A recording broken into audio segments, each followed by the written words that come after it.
One man show, you can't beat it. So we're rolling. So look, thank you very much for swinging by. Thanks for having me. Yeah, it's always nice when people swing by in the rain. Oh yeah, It's crazy today, isn't it? a monsoon out here, right?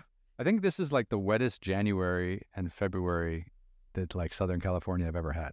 It's just been raining pretty much nonstop, actually. A lot. And the thing is, in LA, once it starts raining, people forget how to drive. So Yeah, be on your P's and Q's for sure. I was following you on Instagram. I did happen to see that you got a new truck.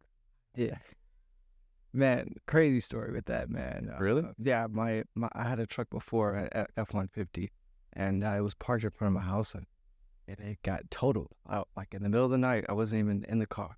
Really? And so that was a whole experience, but ended up getting a better truck out of it. So So you just parked your car outside of your house and woke up in the morning and it was totaled, and no one left a note or like. I woke up to a loud crash. I heard it. Okay. So I went outside and saw that the rear wheel was sideways. So wow.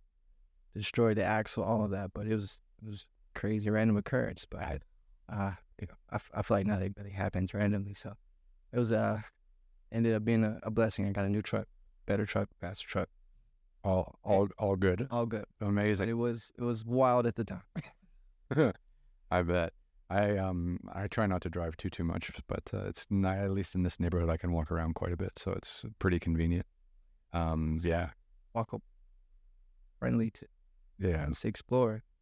abs- absolutely. Thank you. Yeah, great spot. So are you a designer or an architect? How do I address you? What's the best way? I like to call myself your very own designs, kind of like a design entrepreneur.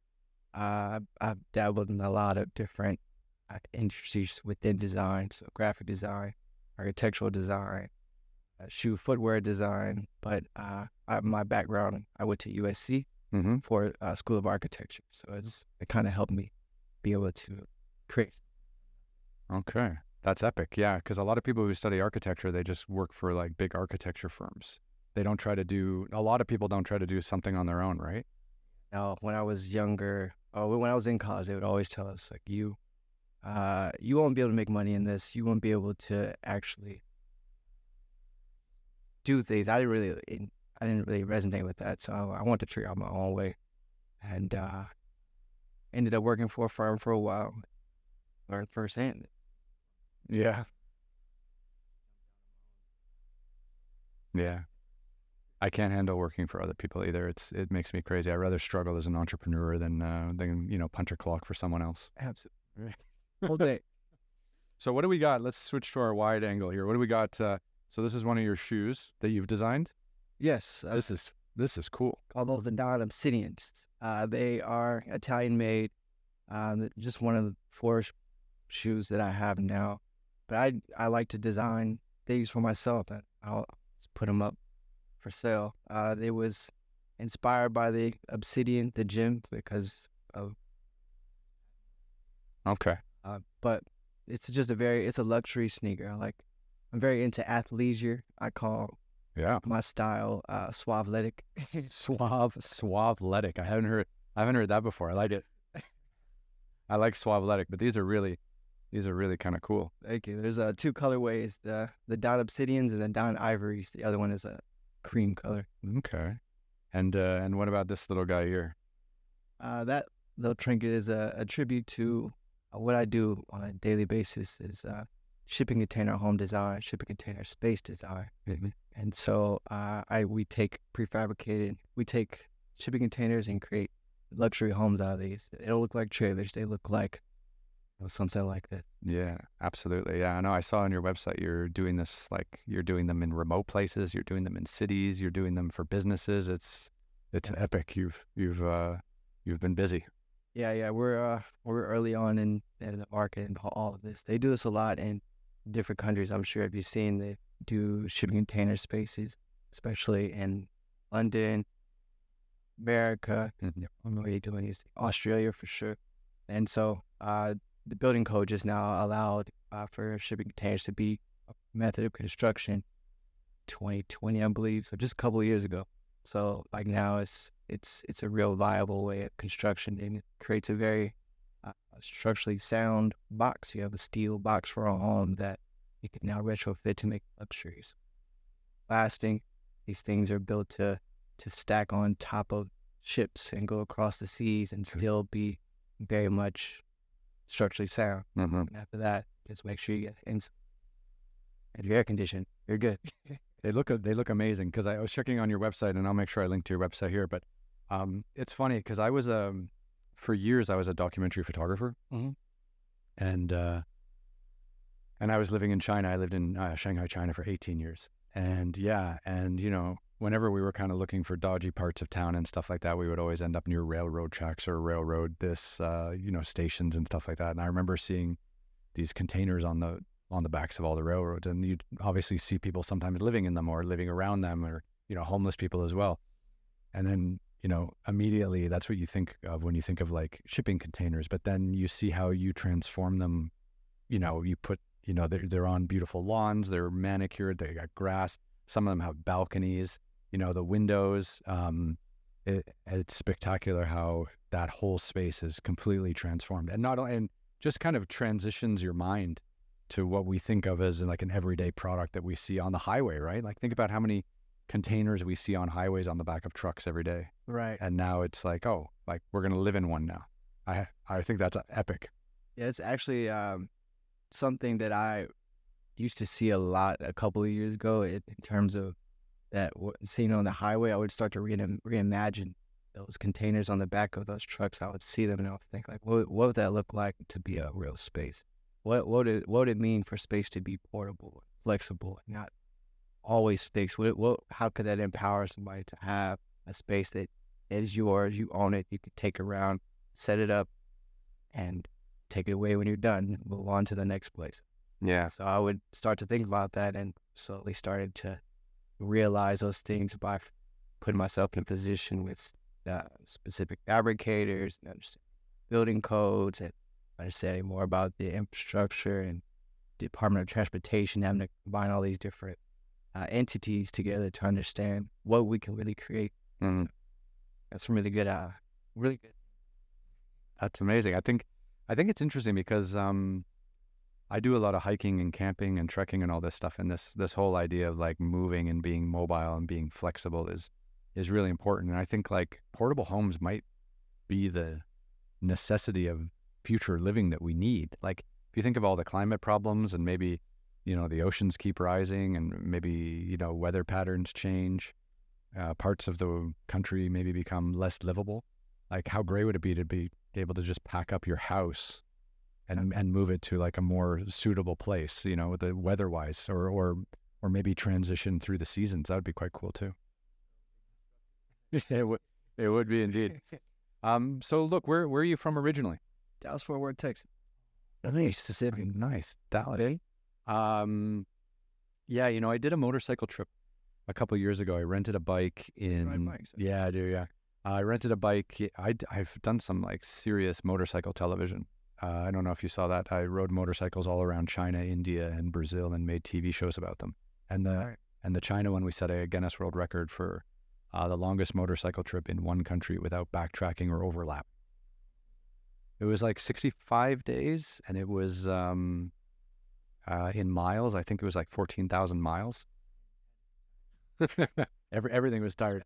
Mind, body, and soul. Yeah, but your clutch hand takes a beating, right? Especially, we were doing a lot of off-road riding, like went all through Tibet and stuff like that. Went up to Mount Everest base camp, all on motorcycles. So it was pretty intense. I grew up around motorcycles and ATVs and go-karts a lot, just from being in Texas. A lot of open lands. Family had a piece of land that would ride around. So growing up, I got a lot of experience learning how to ride and fall and not fall. Yeah. Very Learning how to fall is like crucial. Yeah. very crucial. I feel like those should YMCA classes. I feel like you need to learn how to fall. So we would be a little bit more safe. Yeah. It's epic, and Texas is very much like the place to be these days, isn't it? Like, everyone's like moving out of LA and California to Austin. Yeah. Cost of living, a lot of industries are going out there, Mhm. and income tax, so that kind of helps. Yeah. property taxes, so you got to deal with that. But it's a good place. Everyone's welcome. You have that good Southern hospitality. Uh, people are just more friendly on the day to day. Yeah. Which People in LA, it can be a bit tough. very cold. Very, very cold. But what was it like kind of growing up in Texas as a kid? Like, what I mean, Texas. So the first thing I think about Texas is I think about like high school football. Like, did you play sports when you were a kid?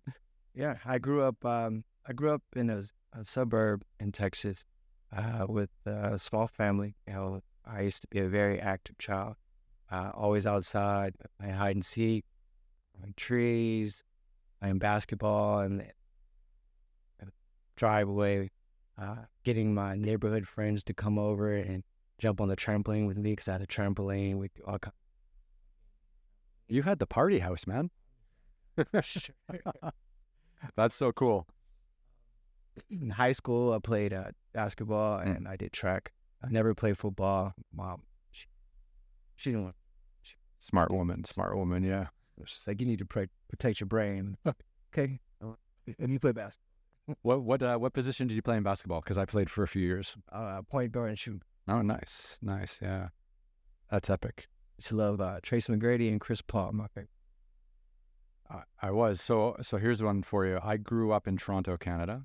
So when I was young, we didn't have a team. But then in 1997 or 98, we got the Toronto Raptors. And of course, we had Damon Stoudemire back in the day. And then right after that, we got Tracy McGrady and Vince Carter. And that was huge, yeah. Yeah. But I actually, so every now and then, like some of the Raptors I played at the University of Toronto, which is like a Canadian Division I school, but it's kind of like Division II quality in the US. So we weren't great, but it was a good school, better academically than for their basketball. But yeah, sometimes like the players would get hurt, and we had an athletic facility, and the doctor of our athletic facility at the University of Toronto was the chief medical officer for the Raptors. So they would always be kind of around. And yeah, sometimes you see like Tracy McGrady. I remember one time like Sean Respert, who was a shooting guard for Michigan State. He set like the college. He was an incredible 3-point shooter. He was with the Raptors for a few years, and he would always be kind of hanging around, and he'd come play with us sometimes. That was epic. Yeah, that's cool. I was a really huge T-Mac fan back then. I bet. The shoes, used to watch, especially once he went. Yeah. He find a different love for basketball after that, and used to always be outside in my driveway, just playing with my friends, playing 25, 101. And did you play for your high school team? I did. Yeah. And which high school was that? It was called Oak Ridge, the Oak Ridge School in Arlington, Texas. Okay. It was a private school. Very small, tight knit school. Meaning, I went to the same school from third grade. Oh, really? Yeah, that is interesting. Is that normal for Texas, or was that just because you were in a small town, or Arlington's a big city, isn't it? Yeah. Okay. It's a private school. Public schools were like that, but it was a situation. Very close knit people around you. You knew pretty much everyone's middle name. You had seen everyone's parents at a certain point in time. Like, it was that kind. That's a tough environment to grow up in because you can't get yourself into any trouble because everyone knows who you are. Yeah, exactly. Yeah. For me, it was strictly business at school. My real fun was at home. Yeah. Awesome.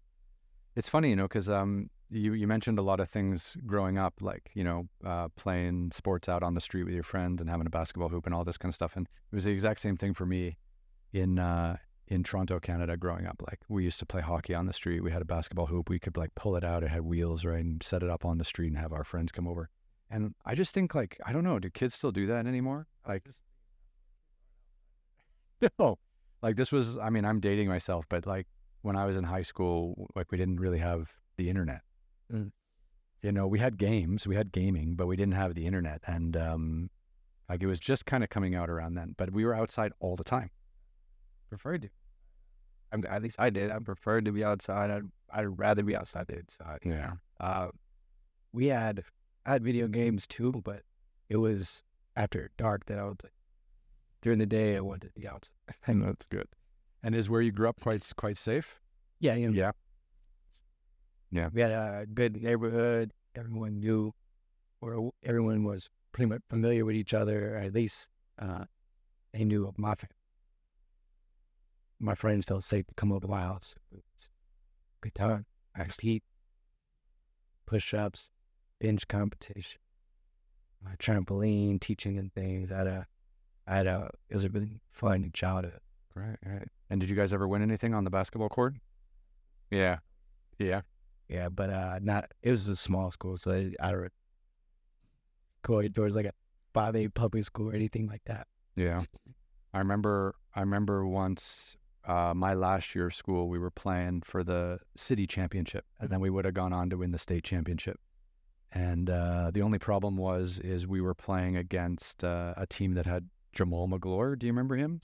Yeah. He was a center or power forward for the Charlotte Hornets way back when the Charlotte had the Hornets.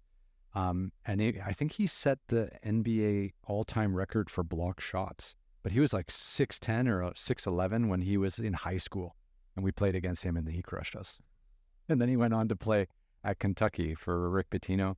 And then he got drafted in the NBA. And that was my last high school game, was against him. And he killed it. I learned about a lot of players from NBA Live. Yeah, of course. Like that, like, or like the Andre Bargnani. I don't know if you remember him from the Raptors. Right. Like things like that. Just those random names still pick out of my brain. It's just like from the video games they're playing night. I think sports video games are like the best branding for kids, because you get hooked on the players, and then you know their stats, and you're watching their stats, and then you're using them to play, and like then you're watching them on the weekends or in the evenings, or even getting a chance to see them live. I think it's great. Like I used to play FIFA soccer and all the NHL games when I was a kid, because those are my heroes. Yeah. Yeah, for me, I used to look at their style of play and their ratings and things like that, and kind of try to craft my own persona, my own basketball profile from that. How these players play, and in addition to like watching YouTube highlights like that outside and practice, then I would go create my player in the game to play along with these players and give myself the stat that I felt like was appropriate. And I wasn't the guy that would give like all 99 ratings. I would go and like be like, maybe that's a 74. Maybe this is a 65, and then this is a 90. Like things like that. I think that really helped expand my belief in myself, because I was able to put myself in those different situations mentally. Visualization. Looking back on it now, I realize how powerful video games were for me, especially like the creative player game. Yeah, that's true. Don't they have like video games where you can create your own cities? As an architect, you must have. Did you ever get into that? Sims, yeah. Yeah. Sim games. I even had a computer program called Punch Home Pro Platinum when I was like 12. So I was able to start creating homes way back then. I was Punch Home, just like one of those. I guess one of the first home design programs they have. It's kind of cool. You can draw a line, and then it will show up and you can draw like a box, and it will show up as a cube. So you can start to understand space in a more 3D way. So that. And you were doing this at 12. And now you're an architect. We're putting the pieces together slowly here. Yeah.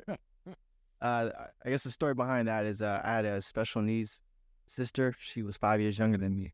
She couldn't walk or talk or do things on her own. So she would have to have a wheelchair and while I was a single mother, main caregivers of her, taking care of her. My mom would look for spaces to accommodate her special needs, like a home to accommodate for that. And she had trouble finding it. She had trouble finding a house that could, deal with the width of the wheelchair, things like that. And so at 12 years old, Mom had said, joking, because she couldn't find a home, like, you should design a home for your sister one day. And I ran with that, and that's when she got me. Oh, wow. Well, that's some motivation, isn't it, to try to help out a family member? Yeah, that's amazing at such a young age to have your mom, introduce this to you, and then to take that initiative. Applying for School of Architecture, here we are. But having that emotional, I guess, root Mm-hmm. for something that purpose should really help drive. Yeah, no, that's amazing. So what was it like kind of graduating high school in Texas? I mean, did you know right away you wanted to come to California? Did you apply to other architecture schools? Like, what was your thinking heading out of Texas? Because, man, I applied everywhere. I wanted to get out of Toronto so badly, but then I ended up staying in Toronto. Yeah. Huh. I graduated at a young age, Mhm. 16.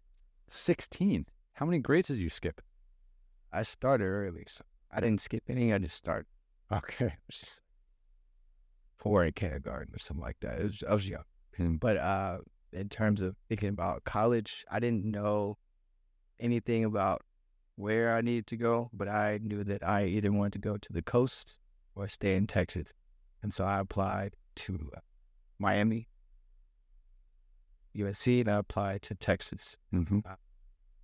First choice was Texas. I wanted to go to UT, but they waitlisted me. I had like 4 family members there. 4 family members, and they didn't give you a legacy option? Yeah. USC accepted me, and they were a top 10 architecture in the nation at the time. So that was a no-brainer because a beach and a great school, and it's a beautiful women around. It was a great location, Mm-hmm.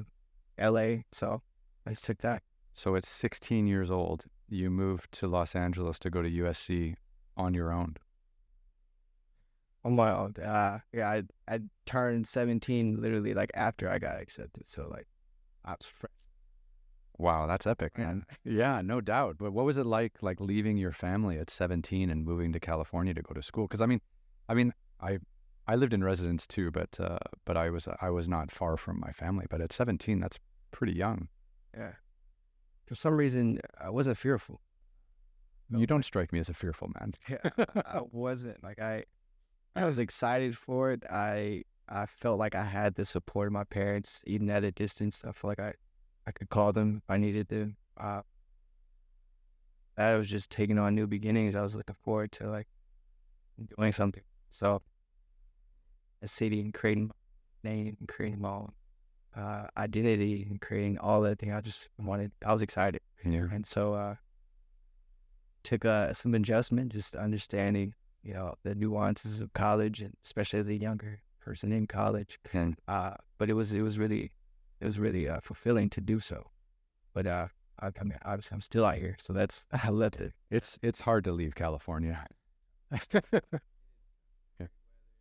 The environment, the opportunities, the I guess for me, I guess the space to be able to think alone, just having space and able to build myself, learn, develop, and all that. A lot of things pulling you in different directions. So that. So is architecture school like a 4-year program, or like walk me through what architecture school is? Because I'm completely ignorant. It's a 12-year program. You're still in it. No.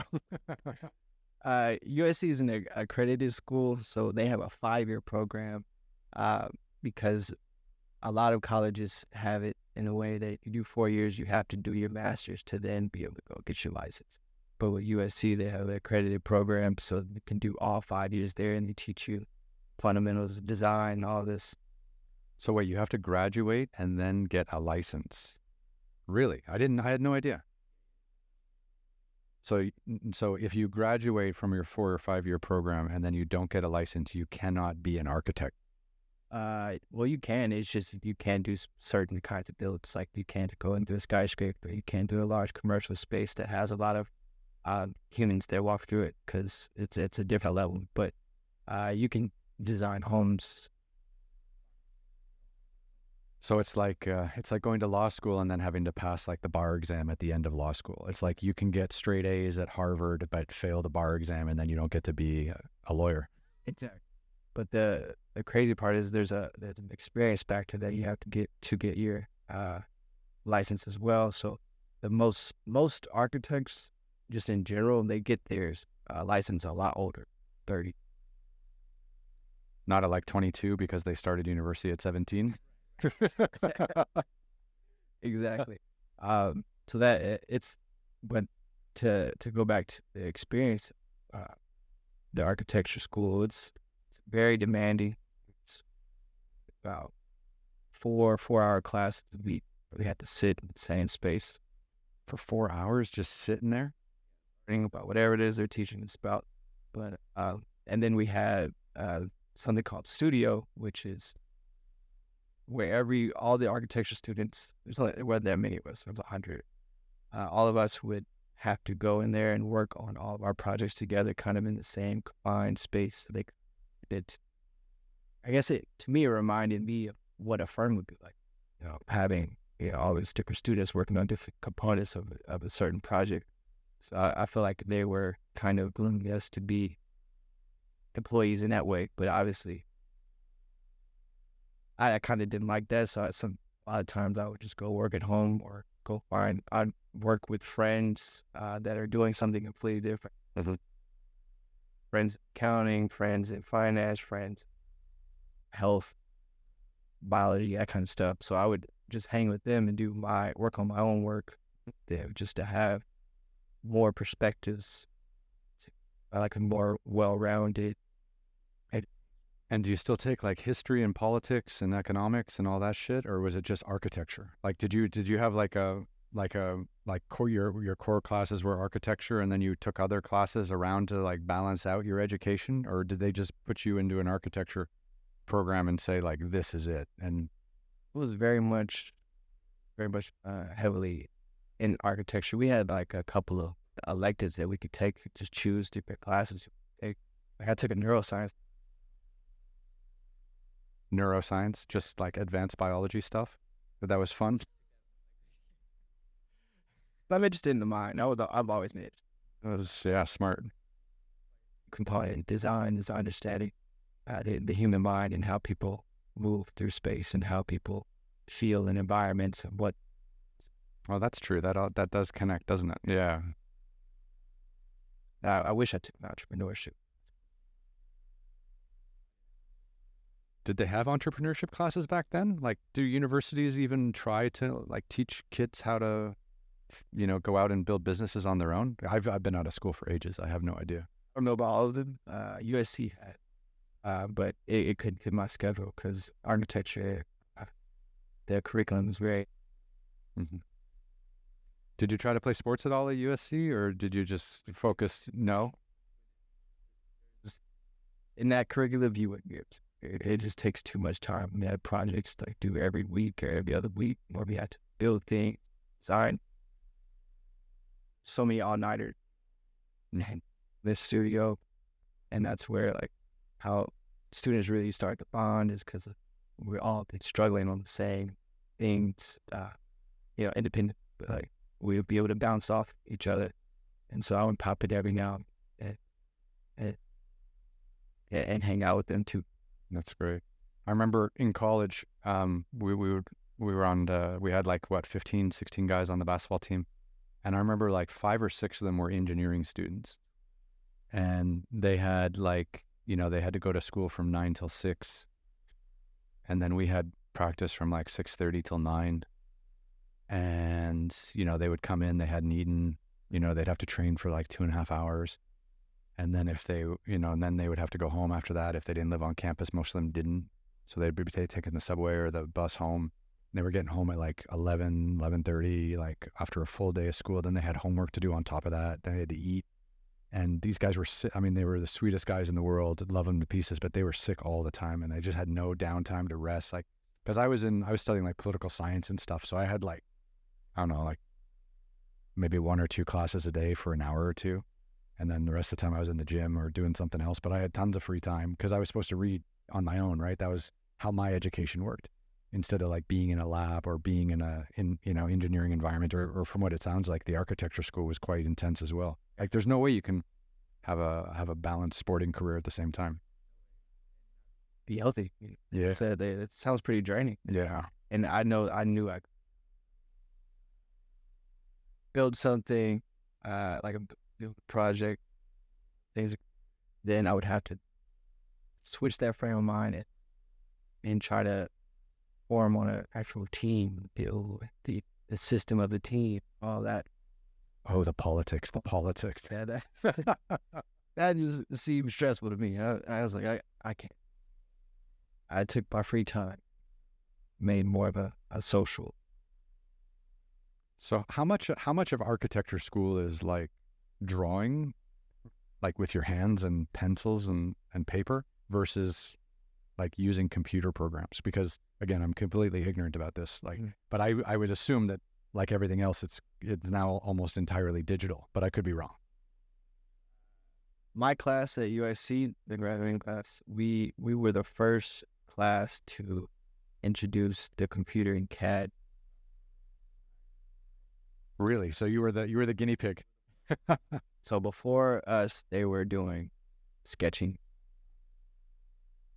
more, but by the time that we got there, technology was we had that readily available, and it starts making less sense.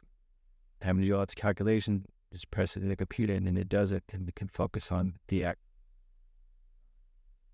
Do the old school architects have a grudge, or are they jealous of young guys like you who came up using computers?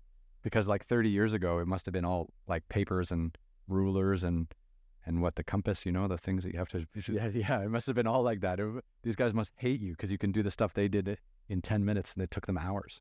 I had a mentor, and he would joke with me about it, but it seemed like more so that he was just like he just understood that technology was advancing, and so it wasn't necessarily a grudge, but it was like more so a joking. Like, I didn't get that. Smack. We had to draw everything here. Good job. Exactly. Thank God for the older generations. Yeah, I wonder which I'm sliding into now too. Yeah, it's coming along. Okay. Oh no, I studied. What did I study? I studied like international politics, international political science. So I don't know. They're probably still reading the same books, that I had to read like 25 years ago at school, and I don't think much has changed. Plato's still Plato, Socrates is still Socrates. You still have to read everything. But it was good fun.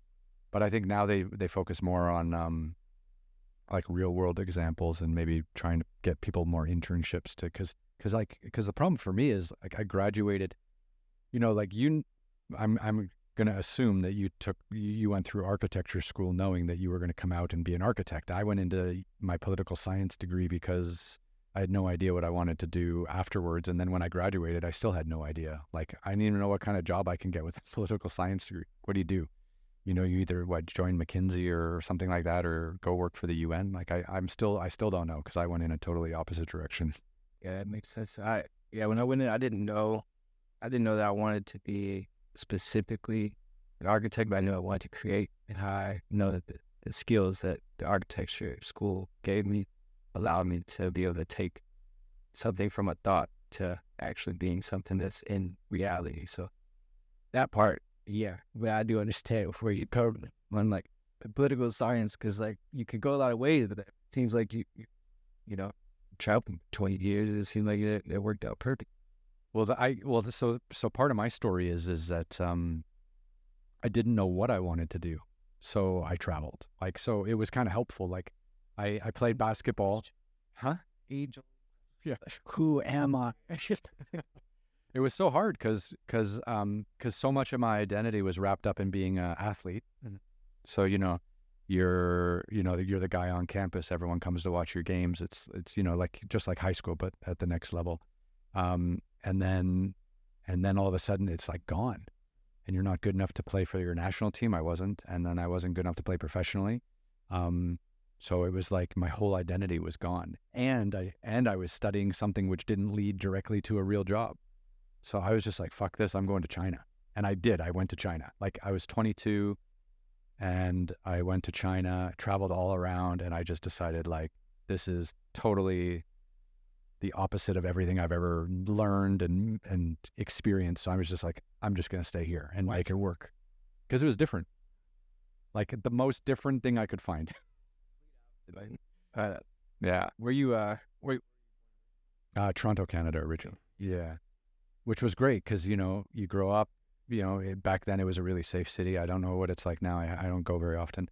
But it was super safe, and going to school there was great, and it's a big sports town, so everyone loves their sports. So people always came out to support us, even though we weren't, the best team around. But leaving Canada the decision to leave Canada was super easy because I think most of the most ambitious people come down here, right? Like all of your best actors in the United States are from Canada. Let's be honest, and the best comedians. But no, Ryan Reynolds, Ryan Gosling, Jim Carrey, Dan Aykroyd, yeah, a lot of the legends. So he's amazing. But yeah, so like a lot of the super ambitious people, they come down here and try to make it in entertainment and something like that. But I just fucked off and it was like, I need to figure out what's going on in my world before I try to commit to doing anything. And then it was fun because then I started, right? It's so true. You got to explore, you got to figure yourself out a little bit before you can like point the ship in the right direction, I suppose. So many directions you could go. It's just, you have to just put one foot in front of the other and try something. Well, USC denied me twice for architecture schools, so I was like, I got to go to China. No. Hey, since you've been in China, what's the best dish? Are you a foodie? Put the mic a little closer to you. Right? Yeah. It's on a boom. You can grab it and swing it like. Oh, cool. Just put. You can lean. Yeah. My favorite Chinese food. So obviously Chinese food is amazing. I'm a huge fan of it.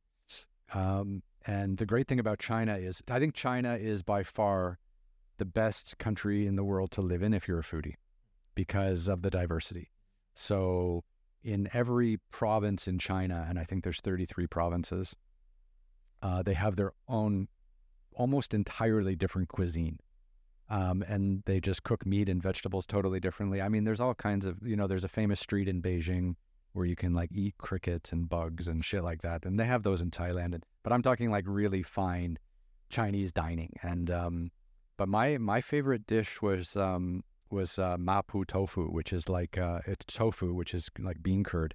But it's very spicy. And it's the version of that I liked the most was from a province in central China called Hunan province, which is where Mao Zedong was born, famously. And it was very spicy and very known for its spice. So that was one of my favorite dishes. What about you? What's your? Like the noodles. Yeah? Yeah, I like. What kind of stuff do you want to put in the noodles? That's the real key. Give me beef. I like beef, shrimp, chicken. I'll try it all. I'm more so interested in trying the different flavors. Yeah. I'm not a real spice guy, but I will try it. I just don't like having that self-torture. Self-torture is weird. So my head sweat. Oh, man. It's just too much, man. So if you were going to do noodles, would you do dry noodles or wet noodles, like noodle soup, or like a dry, like stir-fried noodle? Because those are two different. Right. Yeah, like a dry noodle. Preferably some kind of sauce that is on the sweet side. It would be, I like that. This place in Pyle Del Rey called Don Soak. Have you ever been to, so Westfield Mall, right, in Century City? Century City, yeah. They've got one of my favorite restaurants, and it's a super famous restaurant. It's nothing special, but it's called Ding Tai Fung, and they specialize in like Cantonese and Taiwanese cuisine. And the restaurant originated in Taiwan, but they're all over the world. They even have them in Dubai, which is where I was living for a few years. And they have like the best dumplings, the best noodles. It's spectacular. If you really want to go and gorge on great, Asian cuisine, Taiwanese cuisine, Southern Chinese cuisine, Ding Tai Fung is amazing. Century City Mall? Yeah. I'll check that out. Or Westfield Mall in Century City. Is that right? Yeah. Yeah. Okay. I'm still getting my bearings. I still don't know too much. Try not to go to too many malls. But yeah, definitely that's one of the better spots to go. Speaking of Cantonese, how are you, I guess, introduced to Bruce Lee out there? Bruce Lee was a legend, man, because he was in Hong Kong, born and raised, I think, in Hong Kong, and of course famous for his Hong Kong cinema work. And there's a statue of him in Hong Kong, and of course, like, he's a legend. You can still see his stuff like in Hong Kong. It was still on television sometimes in the evenings. Like, he was epic. Are you a martial arts fan? Yeah. I trained Jeet Kune Do. I trained it for 5 years under Bruce Lee's philosophy. Bruce Lee trained this guy named Jerry Petit, who trained this guy named Eric Carr, who was in LA. And so it's like direct lineage from Bruce Lee's teaching. That's amazing. It's been very transformational for me, just understanding and being able to like tap into the way that Bruce Lee thought, and just how about taking the path of least resistance on things, and all of his philosophies on actual fighting has been really good. And I've trained for 5 years. I've learned a lot. Gotten very, it's helped me improve my physical and mental and physical connection. Well, I think it's, apart from, what would you call it? Like Taekwondo, karate? Like, what would you call that training? They call him the godfather of mixed martial arts, so he combines it all. His main focus was combining boxing, kung fu, and fencing. Okay. Because fencing was best with footwork, on guard, Right. And then boxing, obviously the best with the hands, and kung fu was best with sensitivity and understanding the body and all that. So I was very fascinated with that because it's like the combination of all those things. There's no real focus on one. He was just more so focused on certain principles, being simple and direct, non-telegraph. That's amazing. I always say, like, if you're a high school athlete or a college athlete, like you'll be athletically inclined to stay active your whole life, right? But you'll fall in and out of different sports. Like when I finished playing basketball, I picked up rugby, and I loved it, and I played rugby for a long time. So it's great you found like mixed martial arts to get that kind of, because you need it. You need to sweat, man. You need to work. You need to be training. You need to be hitting things or people or whatever. Do you compete? Like, do you fight? No. I compete a little bit, but it's not my interest. I'm more so just building that mental, physical connection. Yeah. And it's not not good business practice for me to pull up and talk to a customer with a black eye or something like that. So definitely not. I did boxing for a few years. I really like boxing, actually, but without the kicking and without necessarily the martial arts. But I did boxing training for a couple of years, and I loved it. But my sparring coach never hit back, so it was fine. Yeah, that's my style of boxing. Yeah, sparring is very healthy, though. I feel like every man should learn how to be able to take care of themselves and defend themselves. So I'm grateful that I did that, and my whole goal was to be able to learn how to defend myself and my future family. That's the reason why I picked up martial arts. But 5 years later, then I had to start finding new goals for myself. That's the reason why I go to the shooting range, man. I love it. The zombie apocalypse is right around the corner. We need that. I tell you, John Wick. I tell you, it feels like we're getting closer by the day. And I think if it's something crazy is going to happen, it's going to be in November 2024 when the world ends. And when that pandemic happened, I thought that was going to be the moment. I was like, okay, I got to start fending for yourself. Yeah. Resources here. Yeah. I got a good story for you about COVID, but we'll get to it in a bit. So what was it like kind of entering architecture school?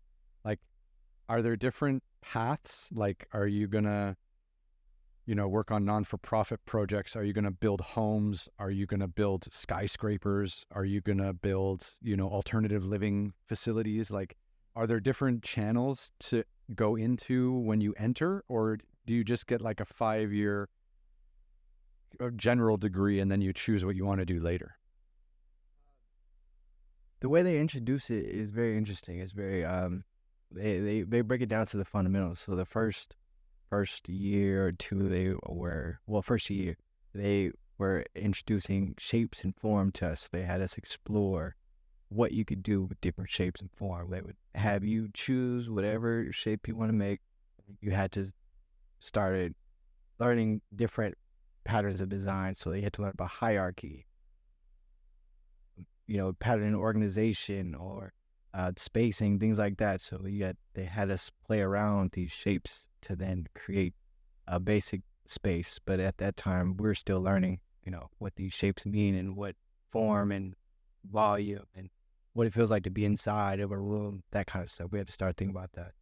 And so after that, once we started understanding form more, then they started introducing different projects to us. Like, oh, you're going to design a school this semester. Mm-hmm. This whole semester, when we focus on designing this school.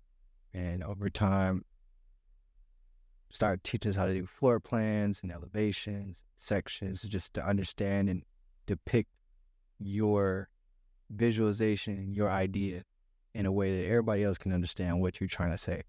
And so we used to have critiques after every couple of weeks, have judges that would sit there and basically watch us present and tell us our presentation was. Our presentation terrible? Was our drawings good? Were we able to articulate ourselves? All that kind of stuff. It was over and over. We had to do that. And every semester we'd have 1 or 2 projects that we would focus on that. Sometimes one, then if it's one project, then we have like different components within that project. Like I've had to design a school twice. I had to design some multifamily housing, some low-rise residential housing, like this one. I had to design something like that. And and then as we got older, then they started allowing us to get more freedom.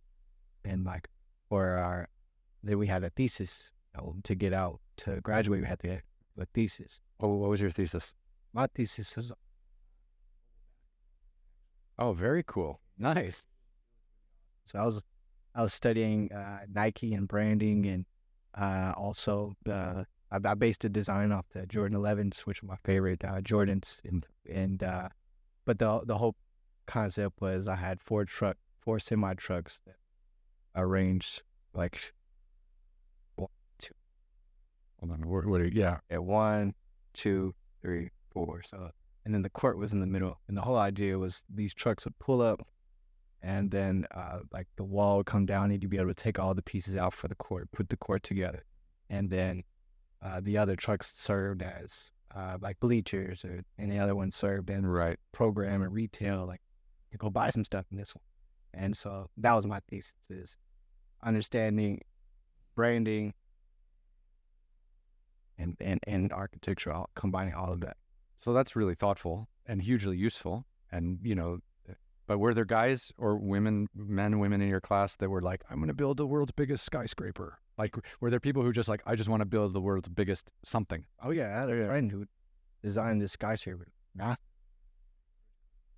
Yeah, I lived in Dubai, man. Yeah. So, like, everyone had their, like, different, that's what was so cool about the thesis. At that point, they allowed us to have that freedom. And we all had a year to figure things out, do research and create all the visualizations for it and have a whole dissertation on why this is working and why it isn't. It was cool to see like the variety of projects. The architecture is such an interesting thing, and it's such a not just a thing; it's a subject of study and a profession. But it's something that's always come full circle in my life, because I lived in Shanghai, China, for 18 years, and during that 18 years, like I think Shanghai went from having maybe like 20 buildings over 50 stories to having like 1,000 buildings over 50 stories. Including one I got to work on. So I was a professional photographer back in the day. I worked for the New York Times and stuff like that, covering China, and they were exactly. And one time I got to, I was working for Mori Building, which is this big Japanese property company, and they were building this thing called the Shanghai Financial Center, which at the time was going to be the highest building in Shanghai. And I actually got to photograph the building and work on the building with the construction workers for like 4 years while they were building it. Wow. And I have no architecture training, but I was taking pictures every day, or I was going like maybe twice a month for 4 years, but working with these guys and going up with them and being able to see the building come to life. And this was like one of the greatest experiences of my life. It was spectacular. Yeah. Yeah. Were you, so you had to, did you go on like different floors and see like the different beams they were putting? Yeah, different beams and and it was funny because like I had a harness and I was roped in a lot of the time, not all the time, but most of the time. And, but it was crazy because you'd have different like levels of workers in different places, like, and the best guys were always up at the top, like welding in the new beams, putting in the new flooring, getting ready for the next floor, because it was like 101 stories or something like that. And then all the guys below were all like the cleanup crew, and they were putting in the walls or putting in the electrical things and things like that. But the guys at the top were the ones, who were dancing on the beams. And the way that we all, have those visions of those guys eating lunch on the Empire State Building, the famous photo of the guys all sitting on the beam Oh yeah. up above New York City. And yeah, it was just like that. It was absolutely epic. It was such a good job, like for 4 years. That's awesome. So you got to see. I like to compare architecture to like the human body sometimes, and so you got to see the bone structure and the skeleton and The guts. Yeah, start seeing the guts we can put in, like the mechanical, the HVAC, all that kind of stuff, and Yeah.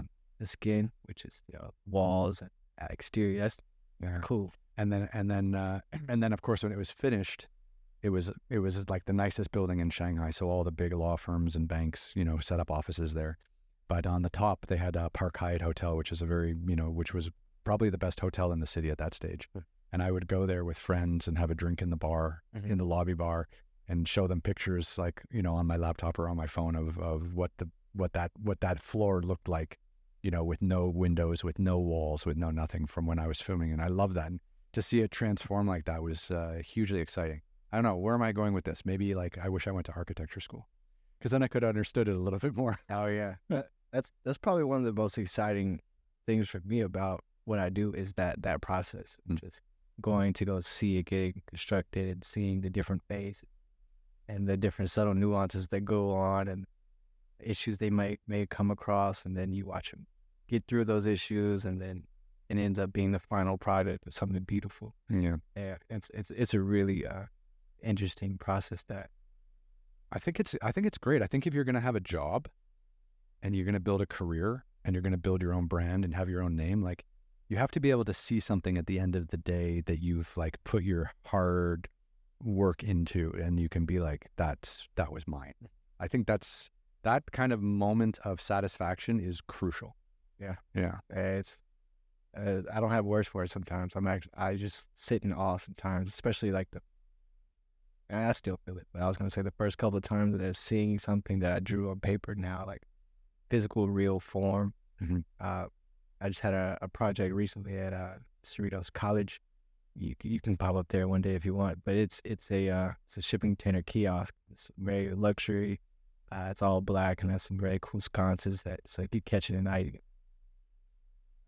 That's really cool. So your college thesis at USC in the architecture department was a mobile basketball court, and each one of the containers would open up and have some different element of what they needed to have a mobile basketball court, which is great. Did you ever have the chance to build that?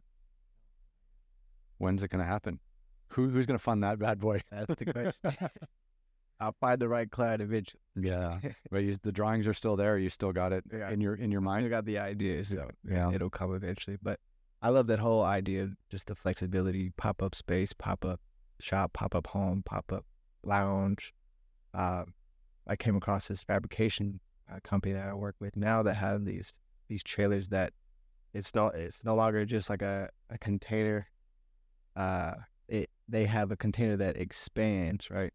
So they have to have it this width to go down the freeway. Right. Transportation. Those bastards at the department ruining everyone's fun. I mean, it makes sense. You don't want something hitting the next. Fair enough. Well, I retract my statement. Yeah. But this factory that I came across, they have it where this unit can be set up by one person. So say it comes in on the trailer, you press a button, they have these pneumatic pistons To stabilize it. and then so it raises up off the trailer, and then you drive off, and then you press a button again, and it lowers back down all the way down to the ground.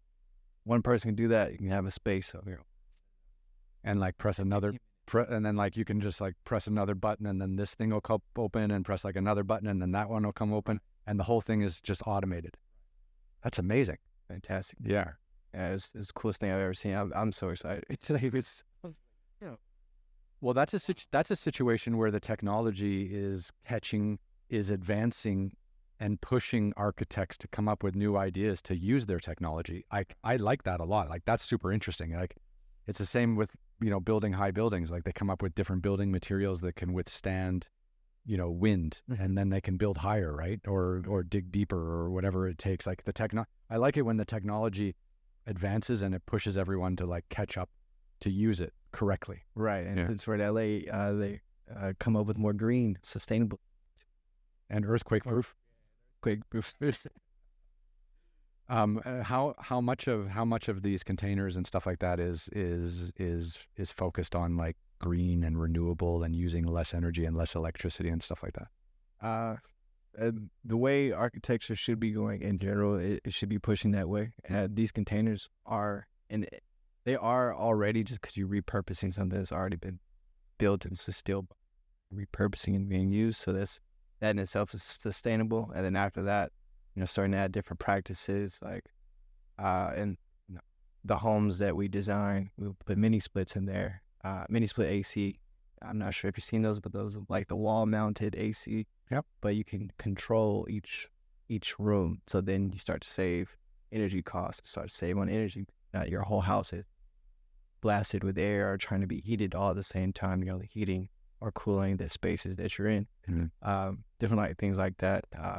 Insulation. Yeah, you can do a lot with these in terms of sustainability, especially as the technology is continuing to advance.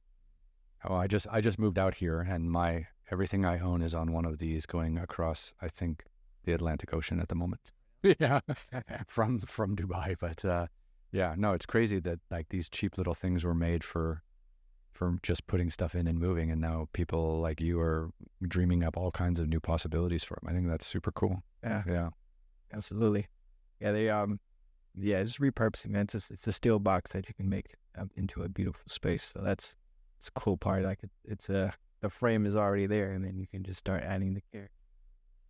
Yeah, because I saw that Tesla's doing this too. They have something called like Tesla Homes, where they do these containers as well, and build, and then they put the solar panels on the top, and the Tesla charging for the car, and they build like this whole kind of like off-grid, eco-friendly home. Have you seen any of that? Yeah, they're doing great. I think it's showing a good direction of the industry, because if architecture can get to the level that car manufacturing is, if we can get that for homes, then we'll have a lot more beautiful, technologically advanced homes out there. But we're in the early stage. The factories around are still like getting their bearings and trying to figure out how to make these spaces affordably and efficiently. Mm-hmm. But I do see that, foresee that in the future. It'll get more in line of how powerful the car manufacturing is. You see that these really, really nice, technologically advanced cars and vehicles out here. Mm-hmm. So one day homes will get to that level. Working on it slowly. So graduating from USC architecture, you've got your degree, mm-hmm. right? Mom is proud. You feel like you've accomplished something great. You made it through university. I had that feeling. It was amazing. So what did you do? Like, did you have a job lined up before you graduated? Did you travel around for a bit, to kind of, idea generation? Like, what was your thinking when you graduated? I had an internship in college with a corporate company that I was able to end up getting a job with right after. Gratefully, I'm grateful for that. It was a very great learning experience for me to be able to learn some of the skills that I have now. And it was what, like a big architecture firm? Defense company. Okay, yeah, big defense company, and I was doing tenant improvements for them. So every time they got a new project, we would design new offices within their space for them to accommodate for whatever project or program they're working on. So sure. Labs and offices was the main thing there. Yeah. And but I got very, very tired of the desk life at that 9 to 5. I couldn't work there. It was 9 hours a day. Took an hour to drive there, an hour there, so my day was gone. It really just started affecting me mentally. I needed to find a way. It's so interesting the way companies operate, where they try to find young, creative people like yourself, and then just crush them into nothing. Like just whether it's long commutes, long hours, or whatever, they're inspired by your creativity, like I am. And then they try to do everything in their power to destroy your creativity. Like, it just doesn't make any sense to me. The way people position themselves, whether it's their work environment, whether it's work from home or work in an office, or hybrid or, you know, people having to do long commutes, but they're just experts at just crushing your soul. Yeah, they're just stuck in their old ways. And I think just that the older mentality back in the day of having that, it came from the I guess the industrial work environment. You had the factories. You had to be there a certain amount of time. It was based on your hours. It wasn't really based on your output and what you do, but more so just being there and getting it done. So they tried to keep me at that desk. And as a young creative, like you're saying, I needed something to inspire me. So I would even try to just go walk around the corporate company's campus, and they would get mad at me like, where are you? And I'm like, I'm looking at the spaces that we're supposed to be designing and creating. Let me get some creative thought. Let me help in some way. Yeah. Don't chain me to the desk. And they're like, no, you need to get your desk. You need to sign out where you go. I'm like, how can I help this campus? How can I be of value if I can't even sit and think about what it actually needs instead of just taking little projects that you're giving to drawing some lines? You know, I felt very helpless there. And so I started Googling ways to get another form of income. That was my key. And so I started getting into graphic design. And I started designing logos for small businesses and entrepreneurs And were you doing that at the same time, just like a gig, like a side gig? Yeah, I had read on Business Insider at the time, it's healthy to save up 6 months of income. Just so if you want to quit something, you need to be able to save up a certain amount of income and have savings. And I didn't have any at the time. So I was like, well, how do I get an income? Because when you're getting paid a salary, you're only getting paid for that block of time. But you can't, no matter what you do, and what you can do, everything you can in that company, they're not going to pay you more unless you get a promotion. Right. But otherwise, I could stick my neck out. I can take on more projects. All these things. I couldn't get more money. So I was just like, okay, let me Google. How do I get more money? So I just looking at all these things, and I remembered from architecture school, we had to use certain programs that, like Adobe Illustrator, and things like that. I'm sure photography, Photoshop, things like that. Absolutely, yeah. I'm very familiar. Right. Yep. I remembered that I had some skills in those, so I was like, let me look into creating some logos, branding, however else I could make some money. So I started doing that, just getting a gig myself on the side and building up that confidence to be able to leave when I felt. I think that's super important, and I don't think enough people have this idea. Like I actually think it's super valuable to have experiences and dislike them. Yeah.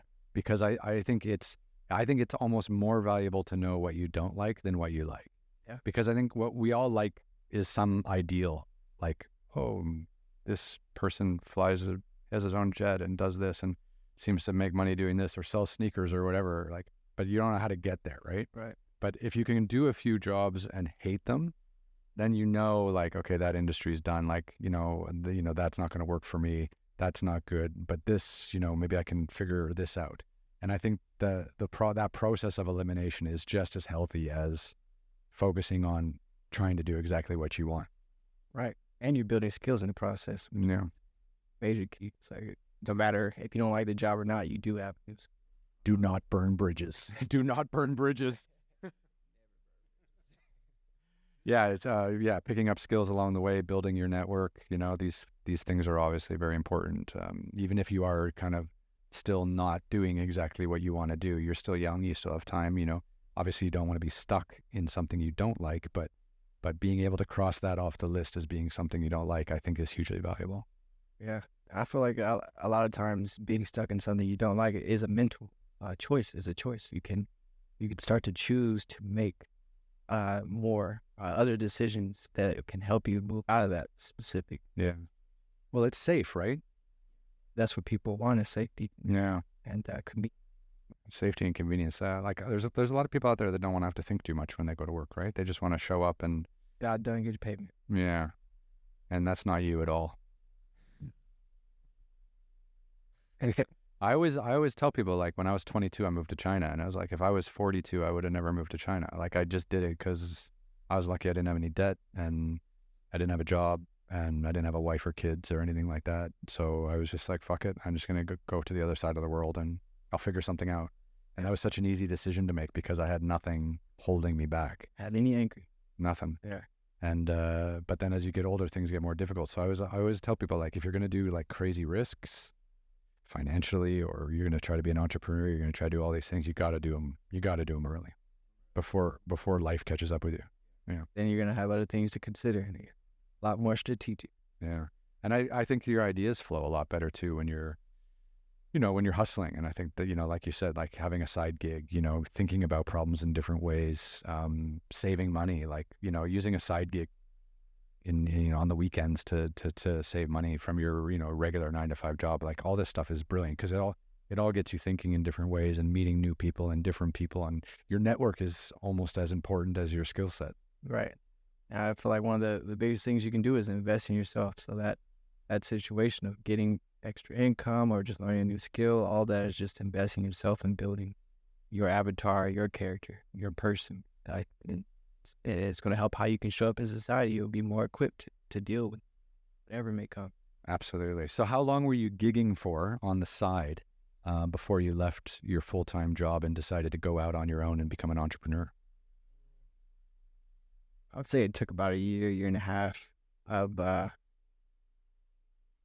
I ended up finding the right situation to, I don't advise anybody to just quit a job and just jump into entrepreneurship. It's not for everyone. It's not for everyone.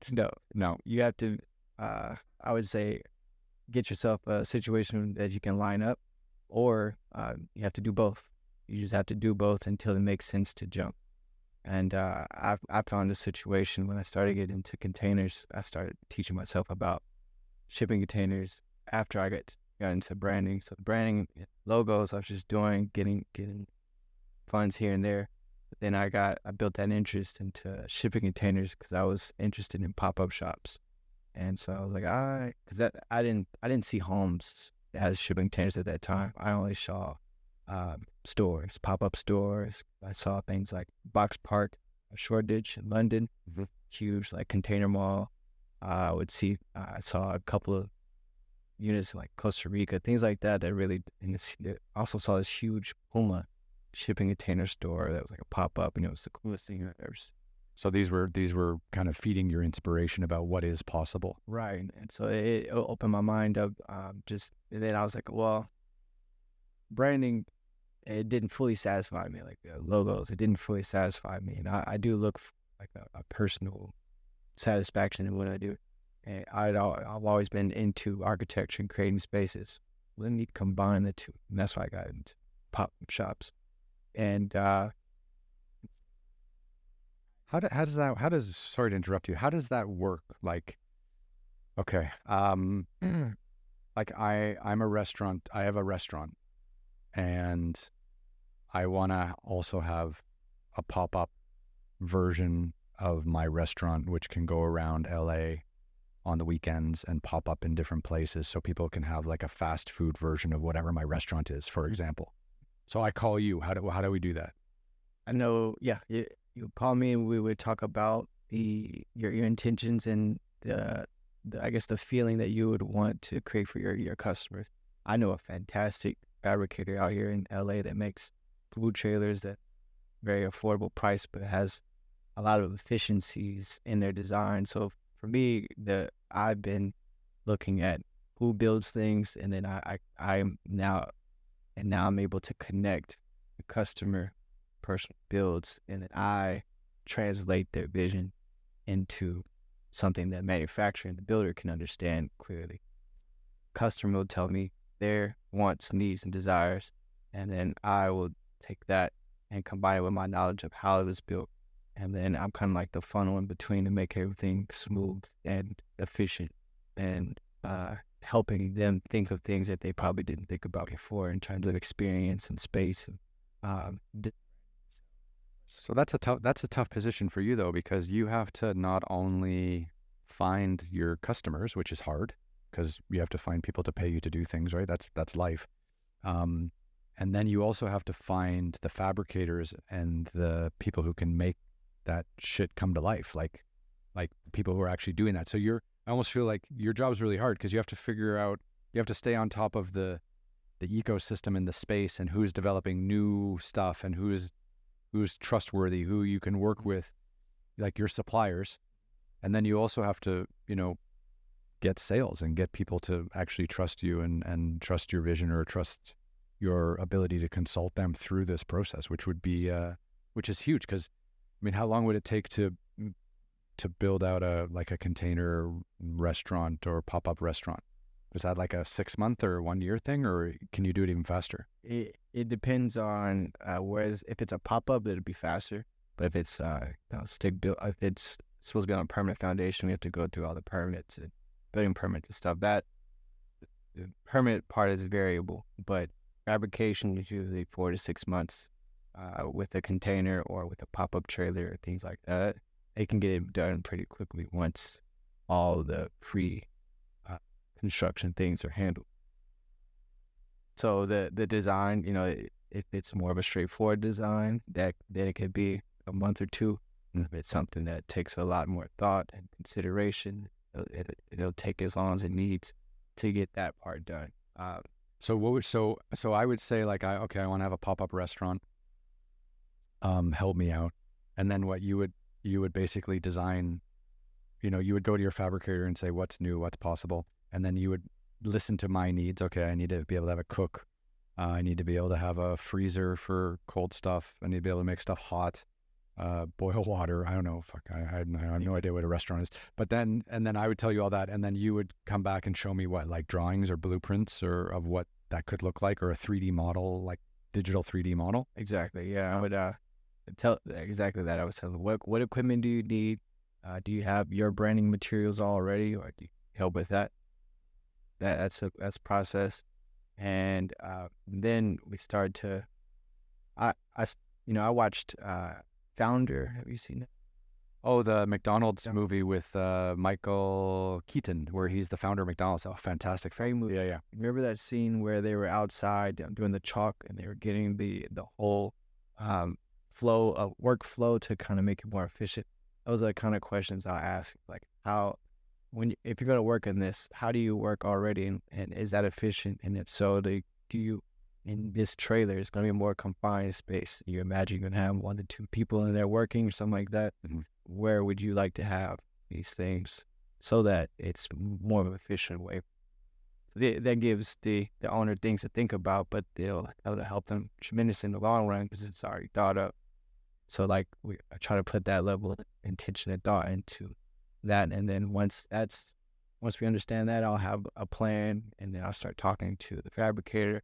They'll give like rough costs and estimates depending on different features they may want. They want speakers on the outside so they can play music, create an experience. LED lights, top of all the equipment needs that they have, but then what kind of experience do they want to create? And so then I'll be able to give that package to the fabricator, and they'll give me an estimate of what that's going to cost and a timeline of how long it's going to be built, how long it's going to take to be built, and give that back to the customer. They'll say we can do this or they can't, and then we'll be able to go from there. Once they're ready to initiate, get those going. Amazing.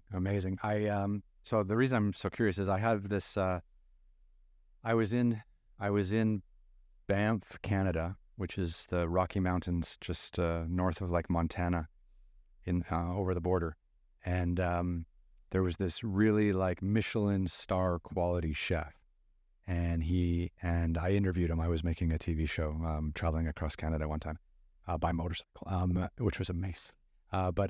So he had this idea of a fine dining experience, but he built it into a double-decker bus. And then like he had some like outdoor seating areas. He had like a little bar on the first floor, and then on the second floor of the bus was like the VIP seating, and it was such a creative space, the way they designed it, the way they were cooking on the ground floor, but then also like had a bit of a bar, and had a little outdoor area for people to like stand or have a smoke or something like that. And it was such a unique way of putting it together. And I'd never asked him like who helped him design it or who helped him architect, but it would have been someone doing exactly what you do, like just building that space and helping that dream like come to life. Right. That's what brings me joy, is that kind of stuff like that. That sounds like an interesting project too. I would love to see some. Yeah. I'll send you the link. If I can find it, I'll find it for sure. But no, the guy was amazing, and he just loved like working in like being in a non-traditional environment completely inspired him and his cooking, and he just felt just happier, much more at ease with his customers and with his staff working, and of course, obviously, it was a great way to get marketing and publicity, and it was something that kind of hadn't been done before. So you can imagine all the press and all the tourism industry, they would all come and want to see it and write about it and take photos with him and stuff. So it was a good branding exercise for sure. Something that he drove around, or was it kind of just fixed? It was fixed in one location, yeah. So, but it was on like like one of those red London double-decker buses, but it wasn't red anymore. I think he'd stripped it away, and it was like silver, and it was nice because like it reflected the light, and it was like more part of the environment than just being like a red double-decker bus. It was cool. That's creative. Yeah. Looked at it from a different approach. I really like those buses too. London double-decker. Yeah. That's kind of makes. You've seen Rush Hour? That's what makes Rush Hour with Jackie Chan and Chris Tucker. Those are the best movies. Yeah, I remember them. I think they're making another one, aren't they? Yeah. Yeah. So that's been one of my experiences with these, and then of course, how huge is Airbnb been for the container home, experience, hotel business? Like when you go onto like Airbnb, for example, like I think they even have a section for container homes or container rentals. It's massive, man. They're because they're very interesting to be in. I stayed in one in Houston one time, and I thoroughly enjoyed it. It was so 4 containers, kind of like a duplex Airbnb. So on the bottom floor, it was like 2 bed, 2 bath, and 640 square foot. There's plenty of space for me. I was chilling. I had a good time there. I was there on a work trip and I was looking at a couple of fabricators out in Houston that were really cool, and just I was able to stay there. So it was like a whole good experience. So I think if we're in terms of Airbnb, like it's really interesting because it has that wow factor, that cool factor. That's always good when you're trying to attract new customers. Yeah, because I feel like the way people are building homes these days is so fucking boring. Yeah. And I think like this kind of innovation is really interesting. Like, because obviously in LA specifically, it's amazing how many people will buy the land or buy a home just for the land, and then rip down the house, or buy like 2 plots of land, 2 homes, and break them down and then build something together. And I just see like these kinds of like different unique experiences. They should be kind of littered throughout the city at some stage. Like I think like we're just on the beginning of something like this. Yeah, I love the whole idea and concept of like a themed Airbnb, because that'll attract obviously a certain type of person, but you'll get a lot of those type of people. Like for example, I've seen a game house theme and all these games in there, so it's obviously more so for like a large group of people, like a party. Like when I stayed in one, it was for a bachelor party, so we had all these arcade games in there, and the walls are painted a specific way that was just very themed and active and fun. Like I think that's very powerful for our Airbnb industry. Yeah. Like, but they are cracking down on Airbnbs though. On the parties for sure. Yeah, and on the being able to do them. I think I don't think they want us to make money that way. Oh really? Yeah. They are. They're cracking down on the fun stuff. The experiences are amazing though. Like I think sometimes you just don't want to be in a hotel. Like you just want to have you want to pay for 3 nights to stay in some, they have one in Joshua Tree actually. They have some of these in Joshua Tree. I think they were originally trailers, but they've been built out where there's like glass on the outside and they like blend into the environment and all this kind of stuff. But I think originally they were containers and they've built them out of that. The Mirror House, I think, has a beautiful. Yeah. Was that containers? Was that originally containers or was it something else? I don't think so. They have one, but it's a concept. They haven't built it yet, but they publicize it like it's built It's called like the Starburst home, but it's like, I don't know if you've seen it, but I feel like everybody's seen this container that looks like an actual starburst. They have a bunch of containers like Oh, really? out in like these different angles. Right. Like some kind of explosion or some kind of like, like universal birth moment of like an explosion. Right. Yeah. Super creative. Yeah. How it gets built, I'm not sure, but it's just super creative.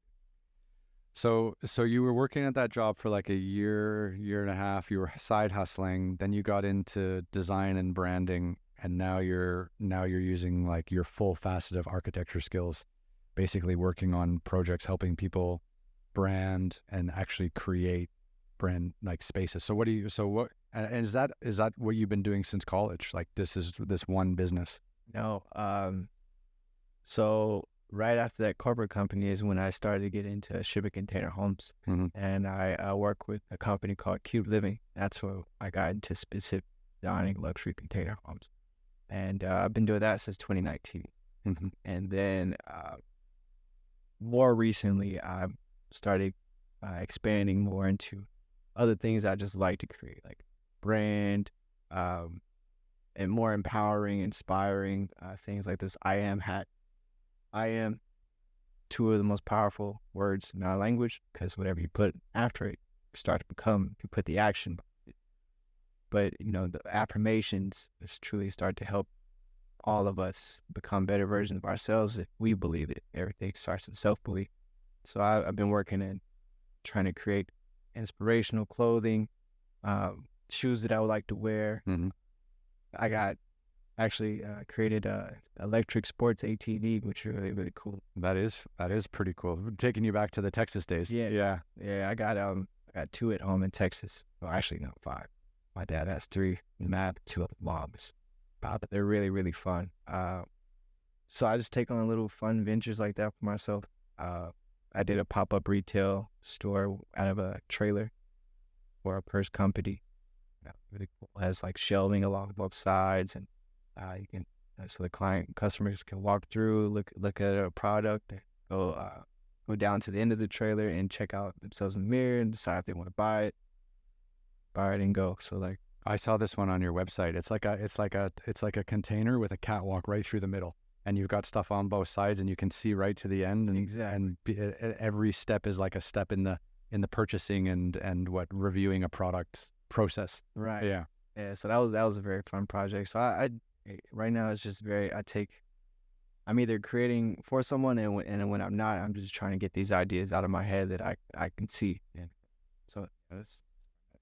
So a question, like if I wanted to build a luxury container home, like that concept, maybe 2 floors, maybe 1 floor, whatever, like how hard is it to get permission to do that in a city like Los Angeles? Like if we were living in a home right now and I just crashed it and I own the property, like how hard would it be to convince the city of Los Angeles or Beverly Hills or whatever to allow me to hire you to work with your fabricators to build like a container shipping home? Like is that a thing that can happen in the city center, or is it just stuff that happens like near national parks and in these kind of middle places? LA is open to it. There's a couple of, I think there's 2 in Redondo Beach, 2 shipping container homes in Redondo Beach. They're open to it. The issue would be your land. It would be, is that land buildable? A lot of different issues. Having sloped land, like, because you have to have the reinforcement, and grading is always an issue. Those kind of things. I never even thought of that. Yeah, like if your land isn't perfectly flat, the container shipping home wouldn't necessarily, or you'd have to put in some pegs, right, to keep it right. Yeah, it'd have to have piers, right. have to go like that, so it goes straight across. But which is it's cost saving in a way, because it's it's flat. You don't have to build on every part of land. Some homes are built into the land. Some can build, you can build it on top of it and just have it cantilever out, but then you have to have a robust foundation. All those things start getting costly. So if you're building in LA specifically, the land is the most important thing, because the house, that's not a problem. No. They'll Yeah. So the government's not slowing down this push for people to have more creative housing. There are certain areas where there's design constraints, just kind of um, Like design etiquette, like in certain neighborhoods, you have to have like a house in or something like that. like in some areas around the United States, they may not like metal siding, or some areas may only want brick. Some areas may only want stucco or something like that.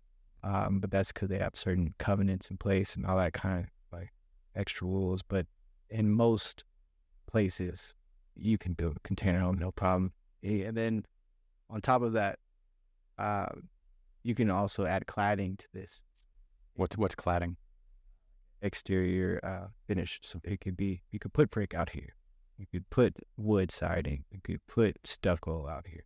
I wouldn't recommend stucco, but that they have that versatility to be able to do that. And yeah, but knowing what I know about containers, I would push towards doing modular more so than containers, because containers you have to deconstruct first. Okay, walk me through that. What's the difference between a container and a modular home? So, a container is like one of these boxes, a Connex box. A shipping container comes overseas, built in China. It already has all of these components in place. You can make a modular frame, so basically build the frame of this container, like corner columns, the rail on the top, the bottom rail and the flooring. You can build that in factory, same size, same constraints, but then you have flexibility of height. You can be able to build one with 9 or 10 foot ceiling. You can build one that's a little bit wider than 8 feet. You have more flexibility in the design. Way more flexibility. But it's like a fake container though. But how many of these container homes are modular homes versus actual containers? Because it seems like if it's modular and you have way more flexibility, it could be much more comfortable. Yeah, that's the thing that people are realizing in the industry. It's just that it just makes more sense to build it. The beauty of these is the spatial constraints. So the fact that you can take this and put it on a truck, and I can build it in factory in a safe environment, have all your materials and tools, all that available. You don't have to it's a covered factory. You don't have to deal with weather. You have to deal with contractors stopping work because it's raining, all that kind of stuff. So your home is getting built in factory. Put it on a truck, take it to your property, set it up on the foundation and weld it to the foundation. It's the beautiful part about containers or modular. But then the container itself has specific constraints. It's a certain height, it's a certain width, and that's how they build it in general. But in modular, build it to a little bit more creative, as long as it fits within that imaginary spatial envelope. And these factories that are making these modular homes, like how close are they to the cities? Or are these modular homes being shipped like all around the country all the time? They're less so in the big city because you got to have a big warehouse space for that. So I guess in more industrial areas, you'll find. That's cool, because like if you were to have a big home in Los Angeles, for example, which is fucking expensive, I guess, but and then you wanted to have like a guest house or a studio or your own workspace, like forget about building another home. You just get a modular home and have them fucking drive it right into your backyard and drop it off and hook it up to the electricity, and then you're ready to go. That seems like such a no-brainer. Yeah, and you can creatively design it so that it can be built in phases. So that, like, for example, I know that I'm going to have enough funds to build a 5 or 6 container home, but right now I only have enough for it to do the 1 bedroom in the kitchen and living room areas. But maybe later I want to build an additional den space, an additional bedroom, an additional game room, office, exercise type of situation. So we could design it so that there's openings already there that are closed for now. But then as you get more funds, it's already designed. You have the other components built and shipped and connected later. Mm-hmm. So Interesting. it's like a really good progressive type of design. Now, as an old guy, I'm going to ask a old guy question. Part of the excitement is of buying a home, like a traditional home, is that you know that probably in the future, 10 years later, 20 years later, 30 years later, you can probably sell it for a profit. So I'm curious, like, have you seen situations where people have bought modular homes and resold them at a profit? Like, or I'm curious, like, what the resale value is on a modular home, because I feel like you build it to your own spec, and maybe not everyone appreciates that spec, right? Or it's like less of a general aesthetic, I guess is what I'm really trying to say. So, I mean, I would assume it might be really hard to resell that. I feel like it would be if you made some terrible decisions on your. I mean, I know you're not a real estate agent, but I'm just curious, like, because it is taking homes to another level. And part of, having a home is most people have their equity that they have in their whole life. Like a huge part of that is their home, right? If they need to borrow money, they can borrow it against their home. And I'm wondering, like, where the prefabricated homes sit in this space of being profit generators or allowing people to issue debt on their homes if they're these prefabricated homes versus like traditional homes. Well, let me reframe this. These modular homes are basically steel framed, so it doesn't take any value away from it. You're actually creating more value because that house is going to have more longevity. It's going to last longer. It's built to last. Mm-hmm. And so unless you made like some terrible design decisions on having like a kitchen inside next to a bathroom or something like random like that, then that'll lower your resale value. But if it's well designed and well thought out, it's still going to be just as valuable years to come because it's going to be standing. It's going to have great materials. It's going to have great product, and it's going to be earthquake proof, all that kind of stuff. So it's the preconceived notion that we're having to fight, especially in this industry, is that these things are not like manufactured homes. They're not like the random trailer homes you see in trailer parkers. Right, they get destroyed anytime like the hurricane goes through or earthquake or some kind of storm. You always see these homes being flown all over the place, right? Right, yeah, nothing like that. It's a steel framed, quality, modern, luxurious home. So over time, I feel like it's gonna show itself because a lot of these wood frame homes you have to deal with termites. You have to deal with if you have a lot of wind, you may break some wood beams or something like that. All that could happen just because it being wood. But this could be the combination of wood and steel, or it could be steel frame with light gauge steel framing at your actual studs. So all that stuff is going to add real rigidity to the home. And then after that, so it's also fireproof, which is a big thing in California. Right. I just finished designing a steel framed home that's going to be in Northern California, and it's like a tank of a home. It's modular. It has it's not a container. It's modular. So these are just like steel C-channel along the top rail, C-channel, and then like high strength steel for the columns. So it's about 5 of those put together to create like a big open common living room space, and then all the studs around it are steel, and the roof is metal, but it has really good natural lighting, all that kind of stuff. But it's kind of like a tank of a home that the owner didn't. Their last home burned down, so they want the exact opposite. They don't. Oh wow, that's super interesting. So they went totally in the opposite direction of like a traditional wooden home. Steel and concrete home made from modular component. And so that's going to last for a long time because not only framing the bones of it fireproof, but then we're going to have the siding is metal. And on the inside of it, we have the gypsum board, which is 1 hour fire rate. So like all these things, even if a fire hit it, it may like burn some materials off, but the home is chill. That's amazing.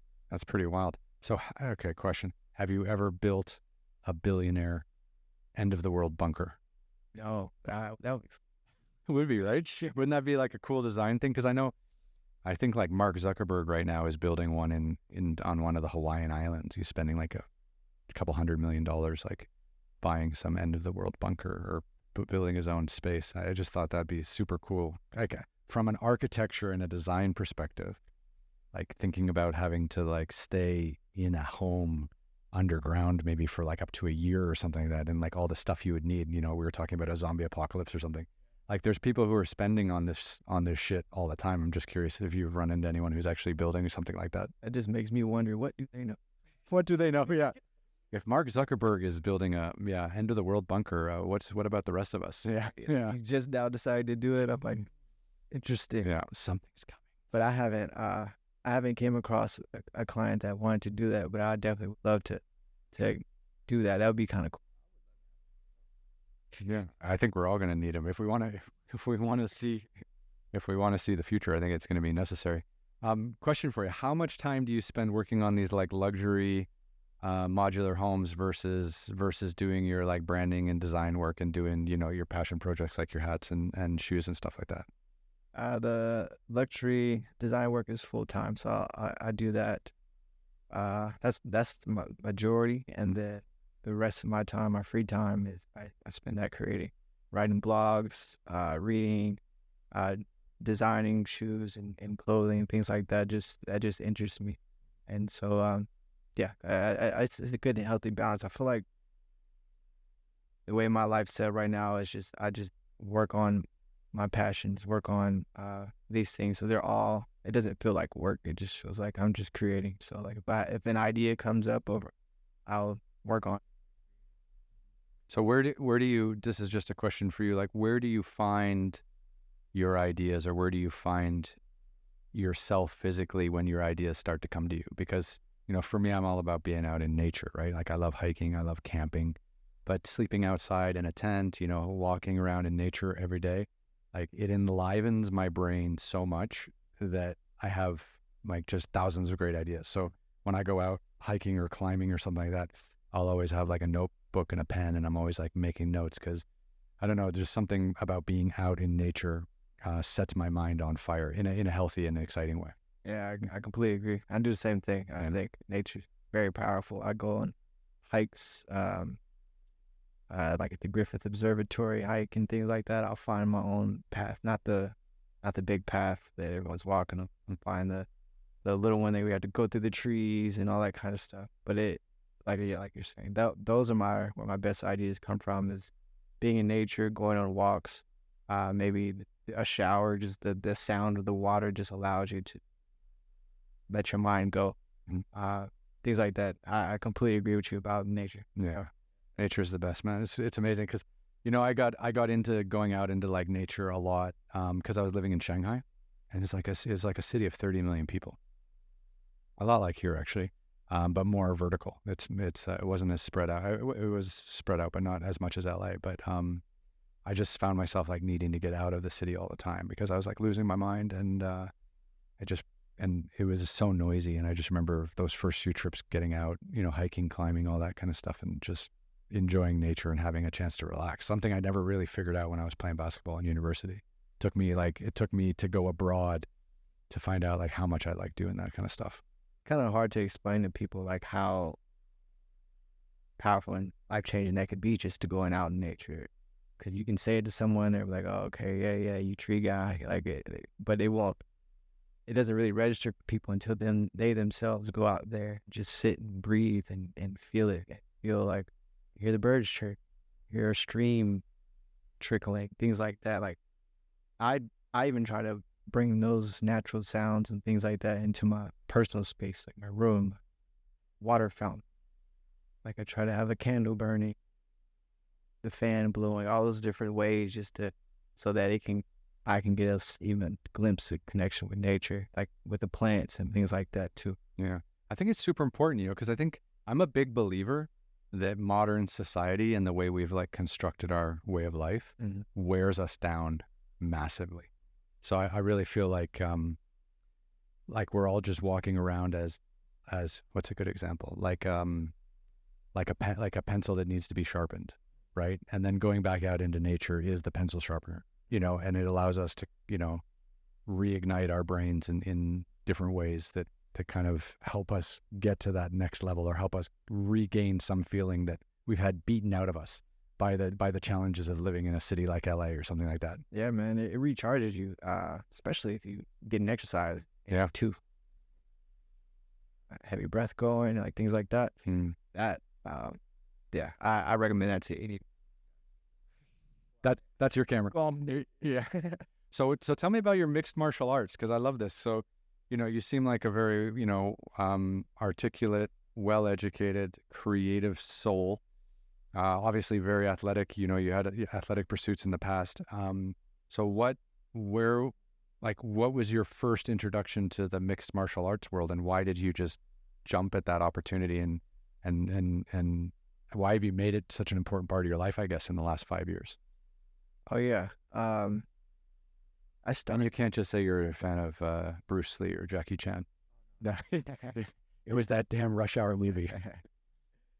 My cousin and I would always watch martial arts movies growing up. So it was the movies. Yeah. That helped that connection, just like finding the interest, like movies like Ong Bak with Tony Ya, definitely Bruce Lee movies, Michael Jai White movies, Blood and Bone, things like that. All those, and old Wesley Snipes movies, seeing him, I remember this specific scene of him just punching a punching bag during the movie, and I just thought that was so cool. And then masculine as a man back in the day, I was like, I want to be like that when I grow up. Wasn't Wesley Snipes in White Man Can't Jump with Woody Harrelson?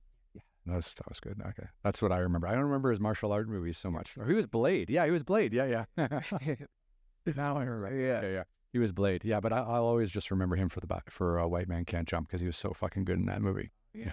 Great movie. And Jet Li. Oh, Jet Li, yeah. Legend. Yeah. Legend. So I used to watch all those movies back when I was a kid. Have you ever been to Asia? Have you ever been out to Hong Kong? And no? Never been to. Wow. You're really close from here. It's only like 12 hours to get to Shanghai or Hong Kong from here. It's not too, I mean, it's a long.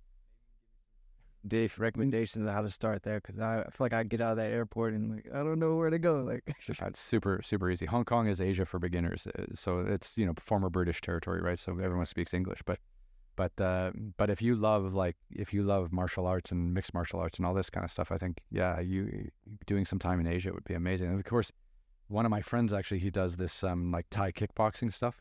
So he lives, he's a banker and it's pretty high stress, and he doesn't manage his diet well, and he probably drinks a little too much, blah blah blah blah blah. But like twice a year, he does this like 2-week Thai kickboxing like boot camp where you train like 14 hours a day with Thai kickboxers, and he comes back just ripped and fresh and ready, and then he destroys his body and mind for another like 6 months, and then he goes back and does it again. He fucking loves it. He's completely addicted. Fight shape. Yeah. They work out. But to that point, Muay Thai was the first discipline. And who introduced you to that? Like, did you go with a friend? Like, you mentioned you were watching some films with your cousin, was it? Or it was my cousin. Yeah. Yeah. I just trying things, man. Like when I just decide I want to do something, I'll just go do it. That's so cool. I'll take a class. Like I've taken random classes of all types. I've taken a what's it called? I forgot the word for it, but it's a form of acting. It's like freestyle acting. I would just call it. Improv. Oh yeah. I took an improv class randomly right out of college, like random in the city. So like I didn't know anybody. It's like I did the same thing with the Muay Thai place. I just went there, told them I wanted to learn, work out.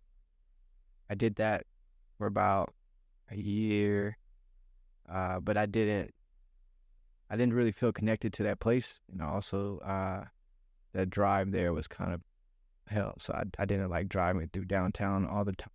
Downtown's terrible now. Jesus. Yeah, I had to drive from El Segundo over to downtown, because like leaving work to downtown, going through all that traffic, trying to get there at a specific time. It wasn't working for me.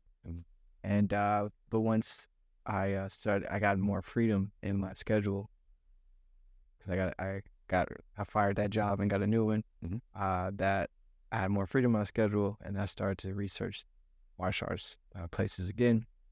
And then that's when I got into Slee and just learning more about him.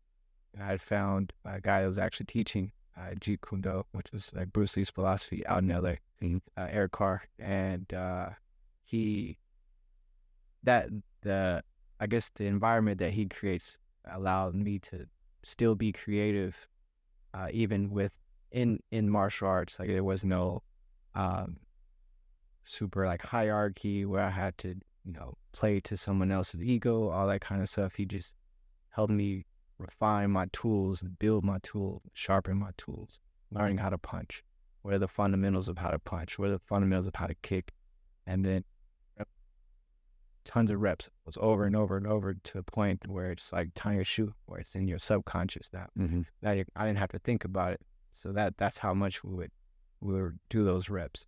And that was eye-opening for me. Just, that's what I was saying earlier about the mind to body connection. Things starting to become more subconscious than conscious. Have to think about how you're throwing a punch. It just comes. It just hits. Yeah. It's so important, I think, to engage in certain activities like that, because I feel like it creates such good discipline. Like I just feel like you build such good physical and mental habits. I mean, it doesn't even matter what you're doing, as long as you're, whether it's mixed martial arts or even some kind of dance or playing, team sports, like just staying active and really committing to something is truly beautiful. And I actually think that if you can do that, it'll help you in every other facet of your life. 100%. Yeah. Yeah, because the hardest thing to do is to get there. The hardest thing to do is to take the first step, like walk through the door the first time, right? Once you've done that, you're home free. Well, every day. Well, every day that you have to leave is the hard part. But once you're there and you're actually moving, then you feel better after. Like, yeah, I got a good workout. But there's days where you're like, I had a hard day, like working out today, but like doing this, I don't feel like leaving. It's raining, it's cold, all that. But you can still get out of the house and go do it. It was so much better afterwards. Yeah. And that's something that I toyed with for 5 years. And now I'm at a point where I have to catch myself now to, if I had stopped for a minute, back to Texas, to spend time with my family for a while, about a month and a half. And so my whole routine. Oh, that's the worst. When you gotta start again after some time off, it's terrible. I gotta restart the engine and keep telling myself, like, go back and just get the work in. Those first 2 sessions are going to be awful. It's so nice because, I mean, we both played, we both played basketball, right? I mean, like the best training sessions you have are the ones where you're feeling like garbage at the beginning and you're just struggling to get through. And then by the end of it, you're like, yeah, I'm really glad I, got through it. And, even if your shot's off or you're not playing well, you can set up your teammates, or you can still be there to get through the workout, to get through the training. Maybe you have to change some facet of something because you're not at your best, but the fact that you were there, those sessions are so much more rewarding than sessions where you're feeling amazing from start to finish. Right, yeah, because sometimes you got to get out there and just put in the work. Sometimes you have to struggle. Like the struggle is kind of like what gets you through. You learn so much more in the struggle. Actually, this podcast is all about struggling. Yeah, no, exactly. No, it's really nice. So what are you looking forward to in 2024? Because, we're just kind of starting the new year. What's on your plate? Like, what do you want to be better at this year than you were last year? Or what do you want to do professionally that's a little bit different? Or what's a dream design project you're working on? I started out this year. Well, I got my a professional building designer certification at the beginning of the year, January. So it was very exciting for me just getting that started. So you have to become an architect, get an architect certificate, and then you also have to become a professional builder certificate. You have to get yeah. I'm trying to get all credibility, all things to show that I put in the work. And sometimes that's, especially being a young Black male, and in a situation like this, I have to make sure that I build my credibility up and build all the accolades so that there is no question. Just let's get it done. Yeah. I think. And so I was grateful for that this year. I started out this year very well. I got a couple of that fabricator I told you about with the expandable trailers. Mm-hmm. I really want to do a project with them this year, so that's something that I'm working towards. I'm excited for, because there's very few products that I've seen that actually just made me smile when I walked up to it. So that I'm excited. And for that, you would have to find the right client, right? And then introduce them to this new product that you really want to work with, and kind of let the client know how this new space can change their entire vision of what maybe they have planned. That's pretty exciting. That's wild. Yeah. Yeah, and I want to be able to dunk this year, so I got to work on my athleticism. Dunk. You know who's trying to dunk too? My brother. So my brother, like I'm 45. Yeah. My brother's 42. Yeah, and he's like because he used to be able to dunk in high school and college, I think, but he wants to get it back, and he's got a kid who plays basketball, so he really wants to dunk for him too. And if he's listening right now, I think that's crazy. But yeah, it's his big thing. So he's doing all these like calisthenic workouts and like jump rope and all these like fast twitch muscles. That's gonna be me. I used to be able to dunk in early college and things like that. So I want to get back to that. It's something. When I started doing martial arts, I stopped jumping as much, so that I guess those muscles aren't getting fired in the same way. Mm-hmm. So yeah, that's one of my goals this year: put in their work and get back to it. One aside, what kind of game did you have when you played ball? Like, were you a slasher and a driver and someone who could actually take off and dunk like in a game, or were you outside shooter? Like, I was just a pure shooter. I played on the with both feet on the ground. Yeah. Yeah. I was more so like imagine like a Monte Ellis type of player, but less so slashing, less so the dunk. I don't dunk on people, but I can shoot and dribble, and but I can get rebounds and stuff too. More of the athletic side. So like a two-way player. I value two-way player a lot. Like Paul George or things like that. Kawhi. You got to. Yeah. Plays defense and get a bucket. Nice. I was at the another random aside. I was at the I was in Vegas for the mid-season tournament. Oh wait. Yeah, and it was great. Like obviously I've played a lot of basketball. Yeah. But it's been ages since I've been to a game, just because I've been abroad for so many years. You didn't catch any in China? I did catch a few games in China, like exhibition matches, and they've been coming out to Abu Dhabi for the last like few years. Like October, they'll come out before the regular season starts and like play a game. I go see that too, but it was nice to like, see them playing for something, I think, instead of just an exhibition game. And I know the mid-season tournament's kind of still new and everyone's still trying to figure it out, but it was pretty competitive. And Vegas is a great destination for this tournament, because then all the teams can play and there's multiple games per day. It's really like a college, like a NCAA tournament kind of environment. It's pretty cool. They did a really good job, I think. Yeah, I definitely need to catch a game this year. Are you a Lakers guy or a Clippers guy? Or are you a Bronny guy? You're going back to Southern Cal? Okay. So, yeah, LeBron is my favorite player. So wherever he goes, I'm kind of in support. Right now, that's like... Well, I grew up on Magic Johnson, man. Like I grew up watching like Magic Johnson and like Kareem. Oh, yeah. James Worthy was his small forward. Like that was like Scottie Pippen before there was Scottie Pippen, right? Like right. These guys and the Bird and Magic rivalry. That was my kind of like mid '80s. That's when I started getting turned on by basketball. Gosh. Yeah, that was epic, man. Yeah, I'm not really a teams fan. I'm more of a players fan. So I've always just followed different players that I've liked. Like I said, Tracy McGrady, Chris Paul, Kyrie, Brown.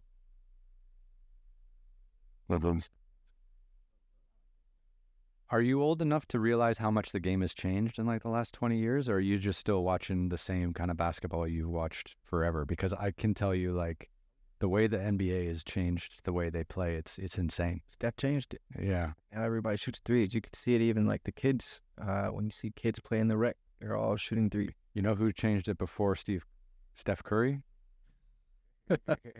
I have to say that the person who changed it was Mike D'Antoni, and he was the head coach of the Phoenix Suns in the in the early 2000s, I think. Nash, Amari Stoudemire, Sean Marion. They changed the game. They turned running and gunning from something you did once in a while to something you did for 48 minutes. Yeah. And I think that changed the game. And then, of course, Steph, I think, was birthed out of that experience. So if I had to go back, I think Mike D'Antoni takes the honor for, because, you know, they would have... I still like that running. You could run slash, trying to get a three. Like, yeah, I played defense. It was high energy. I feel like the game has gotten a lot more efficient now with data, stuff like that. They're looking at, oh, maybe it's better if you shoot 90% threes and make more threes than mid-range and all that kind of stuff. Yeah. I think that complicates the game, but they try to make it more efficient. But that's the change I see is data. Yeah, no, for sure. And of course, I was a big Steve Nash fan because he was Canadian, right? So, and I followed him through his college career at Santa Clara, and then he was a huge player for the Canadian national team as well. You were hype when he got the MVP, weren't you? But he never won. He never won a championship. I was always so sad about that because they lost to the Bulls. No, I don't even think they made it to the final. No, they lost in the finals, I think, to the Bulls once or twice. Once it was the Jazz. Maybe twice it was the Jazz, and once it was the Suns. Can't remember. We need someone just running Google ads or Google searches on the back. But yeah, Mike D'Antoni, because I remember them saying for a while, like, if we take more shots than the other team, we'll win.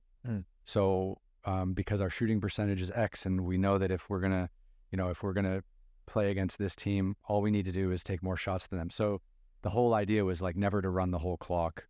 You know, like when I was playing, like you ran the clock, like you used the shot clock to get the shot you wanted, right? Now it's just run and gun. And that's like the whole league. And it was so evident that that's what they're doing in the midseason tournament in Vegas when I was watching, because like they were just shooting and it was all just one-on-one off the wing. It was wild. But that's like the only game anyone plays anymore. Yeah. You can see that in the All-Star game that was yesterday. They got 200 points. 200 points. 11 points. Was there any defense? No. It wasn't. That's fucking terrible. But it just shows like how fast-paced the game is getting for them to get to. Yeah. I remember when the guys used to go at each other in all-star games because it was like good and good for the fans, right? Like you want to see some competition. Yeah. Yeah. Because you knew John Stockton, for example, in my era, like when the Bulls were winning. That was my, like, I was in college when the Bulls were winning. So like that was Michael Jordan, Scottie Pippen and the boys and the whole thing.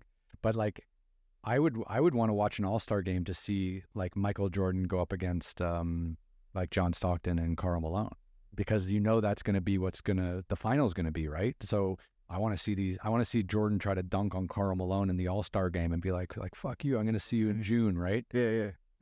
Hell yeah. That's what it was for. Yeah, because you want to see the best of the best compete, but this game yesterday, there was no competition. They were just tossing it up and just trying to showboat with it. Competition. I want to say lockdown and see who has better defense, who can stop. I saw one clip on Instagram just while I was scrolling, and they were just passing it around like they were doing like a warm-up layup drill. It was pathetic. Yeah, Luka and... Yeah, you saw that with it. Yeah. Oh. Yeah, okay, so you want to dunk at some stage this year, which is great. What do you have any goals on the mixed martial arts front? Just to keep my craft sharp, stay sharp in my tools. Nothing. Let's see.